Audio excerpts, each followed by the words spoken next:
All right. No, what do you mean? So if I go carpenter, first race. Oh, I see. I love this game. This is a popular game. We just made it up. Go ahead. Carpenter. White. All right. Accountant. Black. Interesting. Good. College professor in philosophy. White. Okay. Farmer. White. Oh, wow. Okay. Strawberry picker. So specific. Mexican. Okay. Farmer. A quick synopsis is he writes this girl on Facebook saying, "Hey, drinks, dinner," and the girl politely Which is shut the fuck up. Polite. Let me give my synopsis. Number one, notice in that request there was no sexism or anything derogatory. He started off well. He started off strong, normal. And Christian. So go ahead. And then the girl politely responds with, "Hey, like, I am sorry if I gave you the wrong impression by adding you, by friending you on Facebook that I wanted to date. Like, I'm sorry if I gave you that impression. It wasn't my intention." That's negative. Totes polite. But that's negative. How? He was being polite, right? Let me say something right now. This is why let me just say something right now up front. In the world that we live in, there's poverty. And there's children in Ethiopia and Darfur and other places like that. Who don't get dinner? They don't eat, right? And they would say yes to a free drink and a meal to Mike Favorman. And he was just trying to feed another human being. And that's, for me... Okay, let me finish the synopsis. Welcome to the podcast. All right. So what did he say? Then what did he say after that? He then says, "Oh, I hope I didn't give you the impression that you were out of my league because you're not." Number one. She probably was. And then he continues. Have you seen him? No. Yeah. He continues to call her. He constantly looks like he's eating spaghetti. Yeah. Jesus. He looks like spaghetti is the only thing he eats ever, he's ever eaten. And so he continues to call her a pig, a fat cunt, and blah, blah, blah. And it's like this long, long, long essay of why she's basically a fat cunt for politely turning him down. And so the girl, I think she's a friend of some female comics, it turns out, confided in these female comics, and the female comics kind of put this Mike Favorman on blast, is what I gathered. Big time. Yeah, so Favorman's on blast. I texted him. What did you I texted him. I said, you okay? And he goes, "Yeah, man, thanks for reaching out." That's what he said.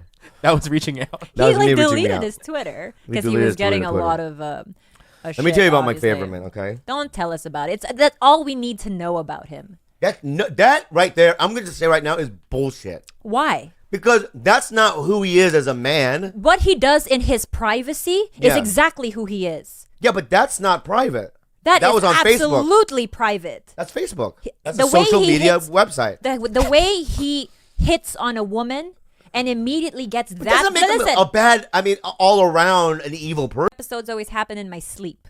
Always. 99% of them happen in my sleep. And I told myself, during this drive, don't fall asleep, Khalyla, because you don't want to risk getting an episode in the middle of a desert. Oh, God. But we were listening to an audiobook, and I drifted off to sleep. And sure enough, around 4 a.m., we were about 2 hours away from Phoenix. I wake up unable to breathe. My heart rate is over 200. I'm completely diaphoretic. I'm sweating. I'm shaking. I shake a lot when I have these episodes. And when it happens, it's terrifying.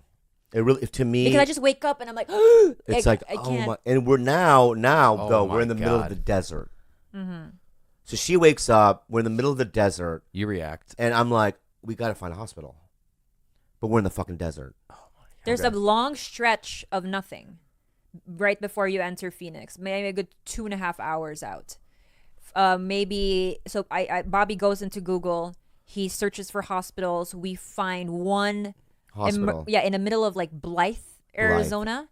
And it only had California, like 10 beds in their emergency room. Yeah. Oh, small ass operation. So he's trying to speed through the dark. We get there. And I'll be honest with you, and this could sound a little racist, but it's not. Just listen. I was a little freaked out because it looked country. As fuck. I see what you're saying. Tumbleweeds. Okay. It's like, wow, we're in Deadwood. We go into the emergency room.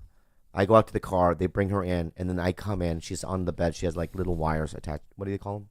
Yeah, leads. Leads attached to her body, and the head nurse was Asian. Good. Half Asian. Half Asian. And all of a sudden he felt better. Just so much relief. He took a deep breath. As soon No, as it really does. If it was white people, I would be freaked, or other colors. But when I'm in a hospital and I see an Asian, I just go, finally, real professional help. Oh my god. And you know what? It's like this, and this is gonna sound fucked up. It's comforting, but it's not. I feel not as comforted as if I'm sitting in an airplane and I realize the pilot's black. Because I don't know why. Really? When I ever see a black or a Mexican pilot, I go, oh fuck. So it has to be white. When we take off, I hold on to the things a little. You know, we're gonna talk about this in a little while, and I'll tell you why that is a really, really stupid feeling you have. So you like a white guy? Let's finish the story first, and we'll go back to the pilot later. Just listen. There's just certain jobs. Okay. Where if I see a certain race, then I feel just a little bit more easier. I'm gonna do a study. I'm gonna say an occupation. You say a race. Okay, well, let's finish the story first, and then we'll play your stupid game. I'm gonna just call you out real quick before we continue. Do it, Khalyla. You are the only Asian that I know. Phoenix, were you like guys freaking out? Like, oh shit. Not really. No, I started to feel a little bit better. Thank God. I still felt a little nauseous. I still felt like, nervous. Mm-hmm. So we finally get to Phoenix, but about 20 minutes outside of Phoenix, we hit really, really, really bad traffic. There were 3 accidents. Oh my god. On the 10. One after another. One after the other. Worst luck. Yeah. And at this point, my bladder, because when I get episodes, I have to drink a lot of water. So I drank all this coconut water, tons of water, and my bladder was so full. And I told Bobby, I said, I have to pee. Like, I cannot hold it anymore. I'm going to pee in the car. And he goes, but we're going to be late to press. So I said, fuck it, okay. I get a cup. I go into the back seat, and I start peeing. Pees into a coffee cup. Like, I'm doing everything I can to get him to press. Wow. Everything I possibly can. And I'm nauseous. I'm like, you sweetie, like, I think I'm going to vomit, because that's what happens when my episodes happen. God. We finally get to our to the hotel. Someone cuts him off. I'm still in the back seat because I just peed. Yeah, and right? because she just had a breast operation. Yeah, I just had my She's breast in the back seat implants now. removed. Her breast hits my car. He slams on the brakes. I mean, the back of my chair. My left breast completely collides with the back of his seat, and my left boob is completely bruised. Yeah, she's screaming. Right, I'm screaming. I'm nauseous. My bladder is still full because I couldn't fill the whole cup. I disregarded her breast, and I was basically going, where the fuck's the hotel? And because I was crying. She's crying. Yeah, you both are just at level 10 right now. And also, we haven't slept, mind you. So you guys are just... Yeah. Oh, man. All right. And so we get to the hotel finally. I didn't even bother. I just went straight to the bathroom. Well, no, this is what happened. When we pull up to the hotel, my guy is there to pick me up to go to press. And he tells me, we got to go. Because we're late. We had to get there by 8:10. Okay, and it's now 8, almost tight. No, so, 7:50. I was watching the clock. Okay. Anyway, I mean, look how more dramatic it was, though. So then we put our stuff into the lobby of the hotel, and I go straight for the bathroom. I peed and then I vomited because I was nauseous. I had a bruised tit. Everything was just a fucking mess. Yeah. Right. I come back down to the lobby to find Bobby already gone, and I was livid. He just left all his luggage there, didn't check in, didn't do anything. He went straight to press, and he couldn't, the reason I was upset was he couldn't wait 1 minute for me to finish peeing and vomiting before saying, hey, bye, babe, check in, here's the stuff, I'm going to go. Yeah. Well, and that's why I got flowers. And that's why I got her flowers. The vase for the flowers came in. First time in my life I got flowers. Did you smile? You know, I actually cried. I was so touched. It's so easy to make me happy. Like when he left and I was in the hotel room and I checked in, I was crying. I was reassessing my relationship. You know, what the fuck? How much more do I have to do? You know, I was kidding about the black pilots. No, there is something to this because Bobby and I listened to the audiobook Outliers by what's his name? Malcolm McDowell. Don't say Malcolm X. What's it? Yeah. Gladwell. Oh, Malcolm Gladwell. And I want to say before she even says anything that fucking amazing. Enlightening book. Very, very great book. But why written by a black guy, by the way. Oh. Why I feel like your instincts are a little wrong with the whole pilot thing is because Korean Air actually had the worst safety rating for a very, very long time in the 90s, and they cultural. Yeah, and they kind of they say that the reason is because there's different cultures with different.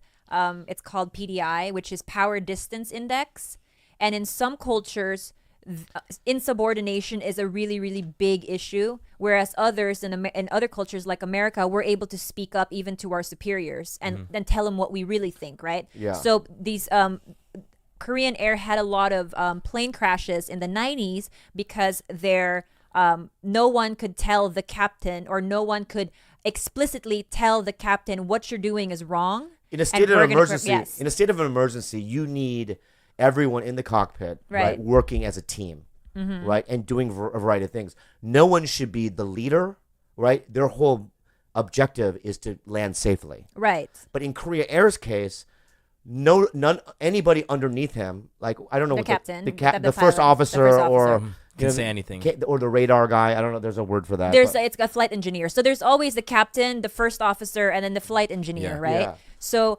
apparently, like they used this one example of a plane crash by a Korean airplane crash in Guam, and they listened to the audio of it, and the first officer and the flight engineer knew exactly what was wrong and what the pilot was doing wrong, but they never explicitly told him. They hinted at it nicely because that's just culturally you're not allowed. It's insubordination. The first officer said because the captain was gonna land by sight, and the first officer in his head is like, it's raining really hard and we can't see anything, so I'm just gonna say something, and he goes, it's raining pretty hard, huh? Oh my! He's hinting at it, and then he's like, yeah, I guess, and then that was it. He never said anything else. Oh my! But what the first officer was supposed to say is, I think that it's raining really hard. We can't land this way. Right.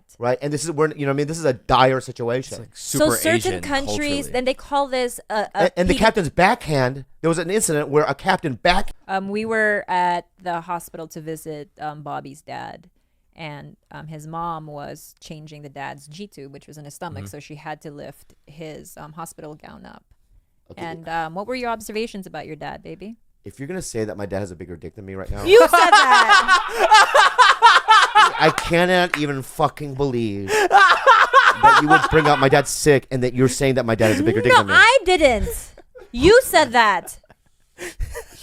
My dad. He does. He definitely does. But what I'm saying is, you said it first, and I just agreed. Oh wow, this is. You said, "Dad, like mom, like dad has a bigger dick than me," and you kept looking at it, and so I obviously it was right in front of my face. I looked, and yes, he does by a lot. Jesus, Khalyla, easy, man. What the fuck? Easy. Relax, lady. It's so much bigger than his dick. She keeps repeating All right. But I wasn't like trying to perv out. I'm just like I just agreed with him. He's got a bigger dick than me. All right. And it's not, his shaft is not as hairy as yours. Baby, if you stop talking about my dick. His dad's dick. Or my dad's dick. Let me say this, though. Can I just say this? In my family, I'm second because my brother's dick is smaller than mine. There you go. So Stevie's like... He's bronze. I'm not saying you have a small dick. I'm just saying your dad's is bigger. Okay. Maybe I never said you had a small dick. Okay. My dad has a bigger dick. Yeah, that's all I'm saying. Next time my dad is undressing or whatever, don't look at my dad's dick. I actually turned away. Can you not look at if your mom was sick and she was pulling up I would not look at your mom's vag. Interesting. I go, wow, your mom's vag is tighter than your vag. Do you even know from looking? Imagine if I said that. Your mom's vag is pinker and tighter, like a little baby's fucking vagina. Number one, I didn't say it. I merely agreed with you. Yeah. You said it first, and I just nodded and said, yeah, you're right. You're right.